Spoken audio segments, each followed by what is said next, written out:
Welcome to Tales and Audiobooks.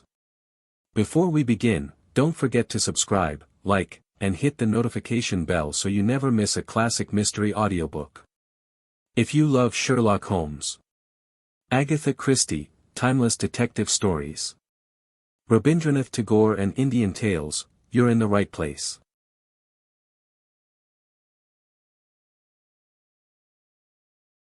Welcome to the adventure of the GLORIA Scott, a classic Sherlock Holmes mystery.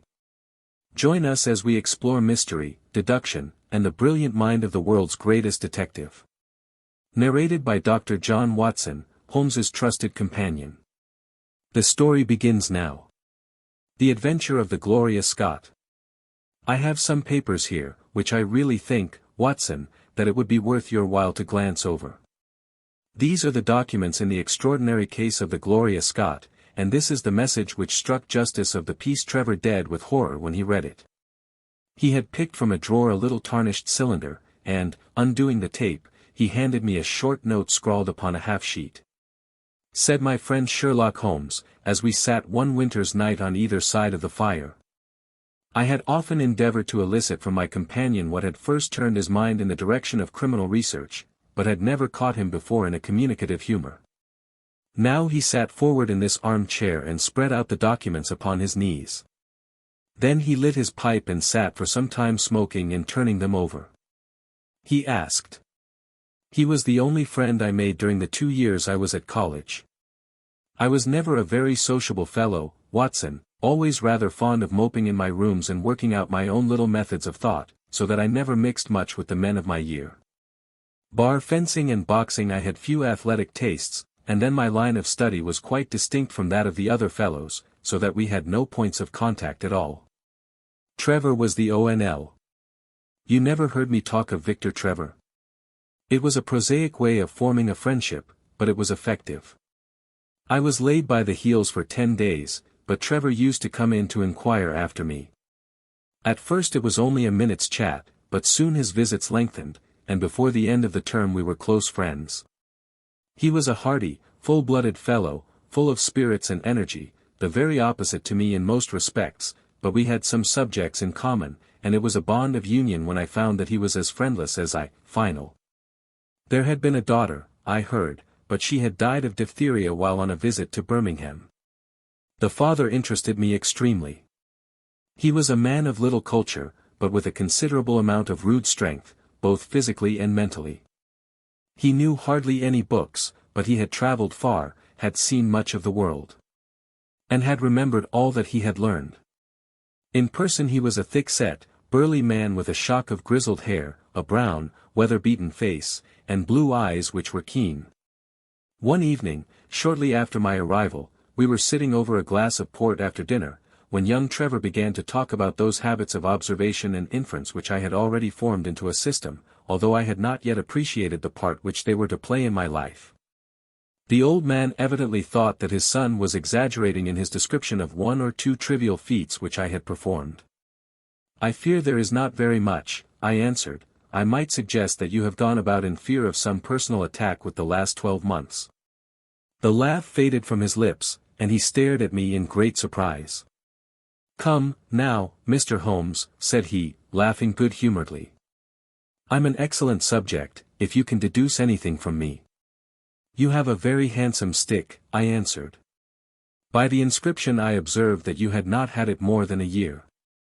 But you have taken some pains to bore the head of it and pour melted lead into the holes so as to make it a form. Well, that's true enough, said he. You know, Victor, turning to his son, when we broke up that poaching gang they swore to knife us, and Sir Edward Hawley has actually been attacked. I've always been on my guard since then, though I have no idea how you know it. You can imagine, Watson, how shocked both his son and I were. His attack did not last long. However, for when we undid his collar, and sprinkled the water from one of the finger-glasses over his face, he gave a gasp or two and sat up. Ah, boys, said he, forcing a smile, I hope I haven't frightened you. Mr. Trevor stood slowly up, fixed his large blue eyes upon me with a strange wild stare, and then pitched forward, with his face among the nutshells which strewed the cloth, in a dead faint. "What an eye you have," he cried. "It is simplicity itself," said I. "When you bared your arm to draw that fish into the boat I saw that J.A. had been tattooed in the bend of the elbow." The letters were still legible, but it was perfectly clear from their blurred appearance, and from the staining of the skin round them, that efforts had been made to obliterate them. It was obvious, then, that those initials had once been very familiar to you, and that you had afterwards wished to forget them. From that day, amid all his cordiality, there was always a touch of suspicion in Mr. Trevor's manner towards me. Even his son remarked it. "You've given the governor such a turn," said he, "that he'll never be sure again of what you know and what you don't know." He did not mean to show it, I am sure, but it was so strongly in his mind that it peeped out at every action. At last I became so convinced that I was causing him uneasiness that I drew my visit to a close. On the very day, however, B. He says that you know him, and that he only wants a moment's conversation. What does he want, then? Show him round here. An instant afterwards there appeared a little wizened fellow with a cringing manner and a shambling style of walking. He wore an open jacket, with a splotch of tar on the sleeve, a red and black check shirt, dungaree trousers, and heavy boots badly worn. His face was thin and brown and crafty, with a perpetual smile upon it, which showed an irregular line of yellow teeth, and his crinkled hands were half closed in a way that is distinctive of sailors. As he came slouching, "Bless you, sir, I know where all my old friends are," said the fellow with a sinister smile, and he slouched off after the maid to the kitchen. Mr. Trevor mumbled something to us about having been shipmate with the man when he was going back to the diggings, and then, leaving us on the lawn, he went indoors. An hour later, when we entered the house, we found him stretched dead drunk upon the dining-room sofa. The whole incident left a most ugly impression upon my mind, and I was not sorry next. He met me with the dog-cart at. All this occurred during the first month of the long vacation. I went up to my London rooms, where I spent 7 weeks working out a few experiments in organic chemistry. On day, however, when the autumn was far advanced and the vacation drawing to a close, I received a telegram from my friend imploring me to return to Donnithorpe, and saying that he was in great need of my advice and assistance. Of course I dropped everything and set out for the north once more. Perfectly. Do you know who it was that we let into the house that day? Ah, that is the point. Jump in and we can talk it over while we drive. You remember that fellow who came upon the evening before you left us? Yes, it was the devil himself. We have not had a peaceful hour since, not one. The governor has never held up his head from that evening, and now the life has been crushed out of him and his heart broken, all through this accursed Hudson. Ah, that is what I would give so much to know. The kindly, charitable, good old governor, how could he have fallen into the clutches of such a ruffian? But I am so glad that you have come, Holmes. I trust very much to your judgment and discretion, and I know that you will advise me for the best. What power had he, then? We were dashing along the smooth white country road, with the long stretch of the Broads in front of us glimmering in the red light of the setting sun. From a grove upon our left I could already see the high chimneys and the flagstaff which marked the squire's dwelling. "My father made the fellow gardener," said my companion, and then, as that did not satisfy him, he was promoted to be butler. The house seemed to be at his mercy, and he wandered about and did what he chose in it. The maids complained of his drunken habits and his vile language. The dad raised their wages all round to recompense them for the annoyance. The fellow would take the boat and my father's best gun and treat himself to little shooting trips. And all this with such a sneering, leering. Well, matters went from bad to worse with us, and this animal Hudson became more and more intrusive, until at last, on making some insolent reply to my father in my presence one day, I took him by the shoulders and turned him out of the room. He slunk away with a livid face and 2 venomous eyes which uttered more threats than his tongue could do. I don't know what passed between the poor dad and him after that, but the dad came to me next day and asked me whether I would mind apologizing to H. "Ah, my boy, it is all very well to talk, but you don't know how I am placed." "But you shall know, Victor. I'll see that you shall know, come what may." You wouldn't believe harm of your poor old father, would you, lad? He was very much moved, and shut himself up in the study all day, where I could see through the window that he was writing busily. Said he. That evening there came what seemed to me to be a grand release, for Hudson told us that he was going to leave us. He walked into the dining room as we sat after dinner, and announced his intention in the thick voice of a half-drunken man. I've had enough of Norfolk, I'll run down to Mr. Beddoes in Hampshire. He'll be as glad to see me as you were, I dare say. Said he. You're not going away in any kind of spirit, Hudson, I hope, said my father, with a tameness which made my blood boil. I've not had my apology, said he sulkily, glancing in my direction. Victor, you will acknowledge that you have used this worthy fellow rather roughly, I answered. Oh, you do you? Very good, mate. We'll see about that. Said the dad, turning to me. On the contrary, I think that we have shown extraordinary patience towards him. He snarls. And how? I asked eagerly. He slouched out of the room, and half an hour afterwards left the house, leaving my father in a state of pitiable nervousness. Night after night I heard him pacing his room, and it was just as he was recovering his confidence that the blow did at last fall. In a most extraordinary fashion. A letter arrived for my father yesterday evening, bearing the Fordingbridge postmark. My father read it, clapped both his hands to his head, and began running round the room in little circles like a man who has been driven out of his senses. When I at last drew him down onto the sofa, his mouth and eyelids were all puckered on one side, and I saw that he had had a stroke. Dr. Fordham came over at once. We put him to bed, but the paralysis has spread, he has nothing. There lies the inexplicable part of it. The message was absurd and trivial. Ah, my God, it is as I feared. As he spoke we came round the curve of the avenue, and saw in the fading light that every blind in the house had been drawn down. As we dashed up to the door, my friend's face convulsed with grief, a gentleman in black emerged from it. You horrify me, Trevor. I cried. What then could have been in this letter to cause so dreadful a result? Did he recover consciousness? For an instant before the end. Almost immediately after you left. My friend ascended with the doctor to the chamber of death, while I remained in the study, turning the whole matter over and over in my head, and feeling as sombre as ever I had done in my life. What was the past of this Trevor, pugilist, traveller, and gold digger, and how had he placed himself in the power of this acid-faced seaman? Why, too, should he faint at an allusion to the half-effaced initials upon his arm, and die of fright when he had a letter from Fordingham? Then I remembered that. I dare say my face looked as bewildered as you did just now when first I read this message. Then I reread it very carefully. It was evidently as I had thought, and some secret meaning must lie buried in this strange combination of words. Or could it be that there was a prearranged significance to such phrases as flypaper and hen pheasant? Such a meaning would be arbitrary and could not be deduced in any way.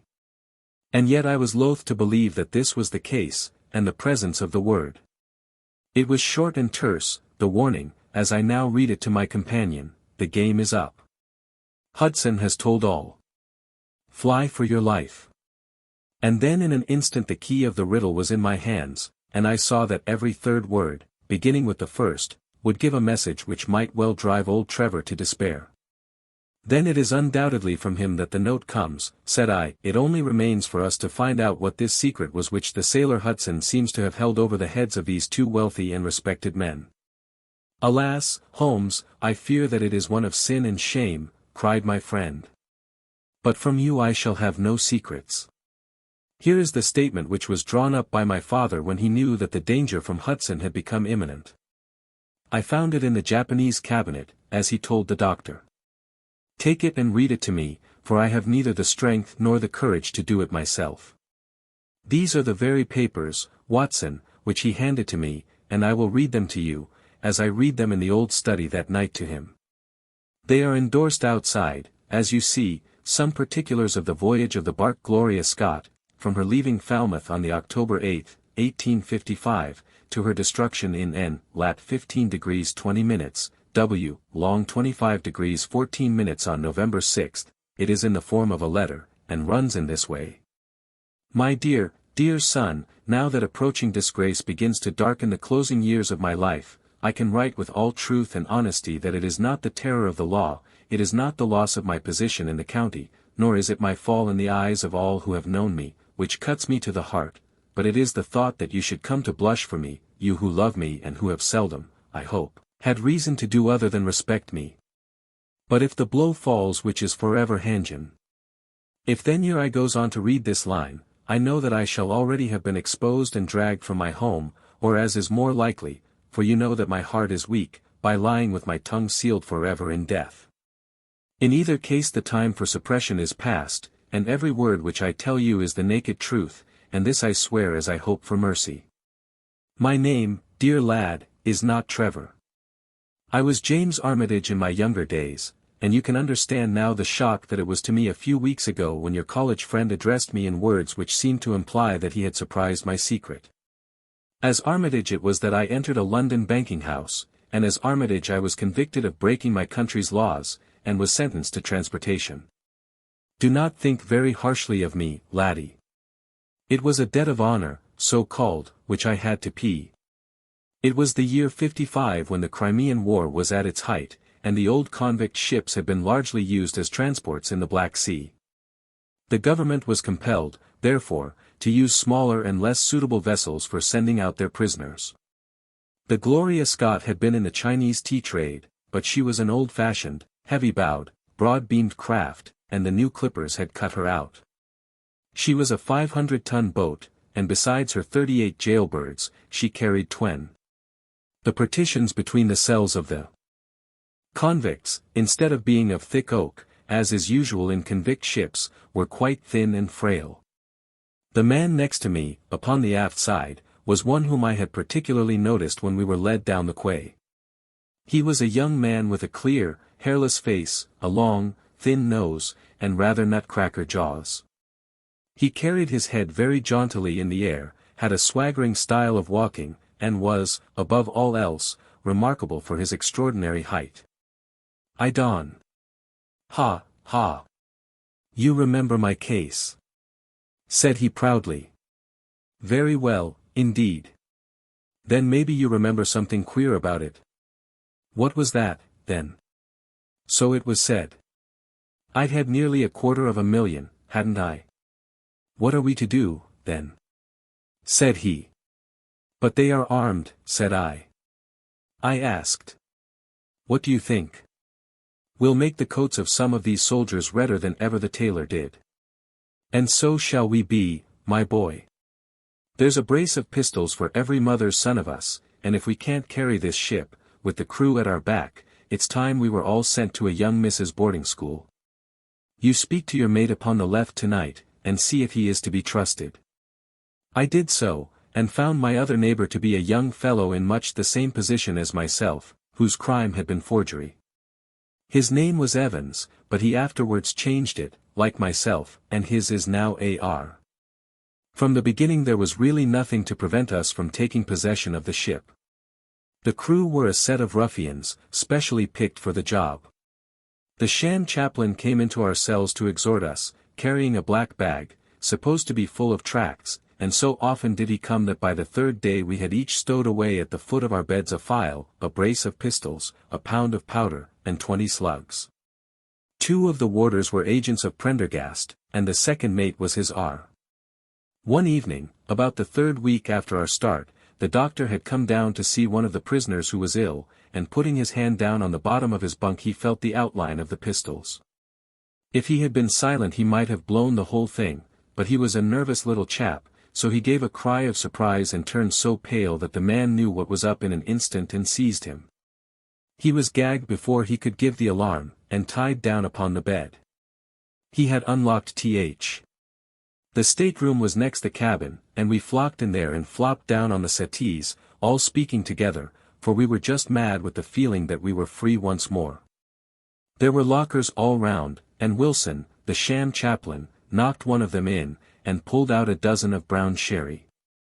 We cracked off the necks of the bottles, poured the stuff out into tumblers, and were just tossing them off, when in an instant without warning there came the roar of muskets in our ears, and it was over them that the great quarrel arose.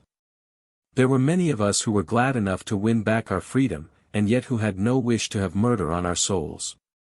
It was one thing to knock the soldiers over with their muskets in their hands, and it was another to stand by while men were being killed in cold blood. 8 of us, 5 convicts and 3 sailors, said that we would not see it done.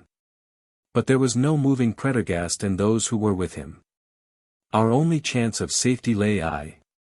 And now I come to the most surprising part of my story, my dear son. The seamen had hauled the foreyard aback during the rising, but now as we left them they brought it square again, and as there was a light wind from the north and east the bark began to draw slowly away from us. Our boat lay, rising and falling, upon the long, smooth rollers, and Evans and I, who were the most educated of the party, were sitting in the sheets working out our position and planning what coast we should make for. It was a long hour before we reached it, and at first we feared that we had come too late to save anyone. A splintered boat and a number of crates and fragments of spars rising and falling on the waves showed us where the vessel had foundered, but there was no sign of life, and we had turned away in despair when we heard a cry for help, and saw at some distance a piece of wreckage with a man lying stretched across it. When we pulled him aboard the boat he proved to be a young seaman of the Nam. It seemed that after we had left, Prendergast and his gang had proceeded to put to death the 5 remaining prisoners. The 2 warders had been shot and thrown overboard, and so also had the 3rd mate. Prendergast then descended into the between decks and with his own hands cut the throat of the unfortunate surgeon. There only remained the 1st mate, who was a bold and active man. When he saw the convict approaching him with the bloody knife in his hand he kicked off his bonds, which he had s. Such, in a few words, my dear boy, is the history of this terrible business in which I was involved. Next day we were picked up by the brig Hotspur, bound for Australia, whose captain found no difficulty in believing that we were the survivors of a passenger ship which had foundered. The transport ship Gloria Scott was set down by the Admiralty as being lost at sea, and no word has ever leaked out as to her true fate.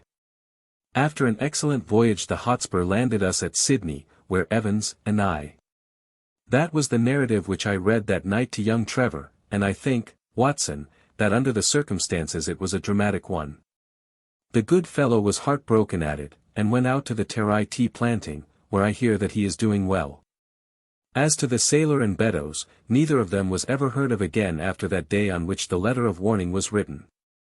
They both disappeared utterly and completely.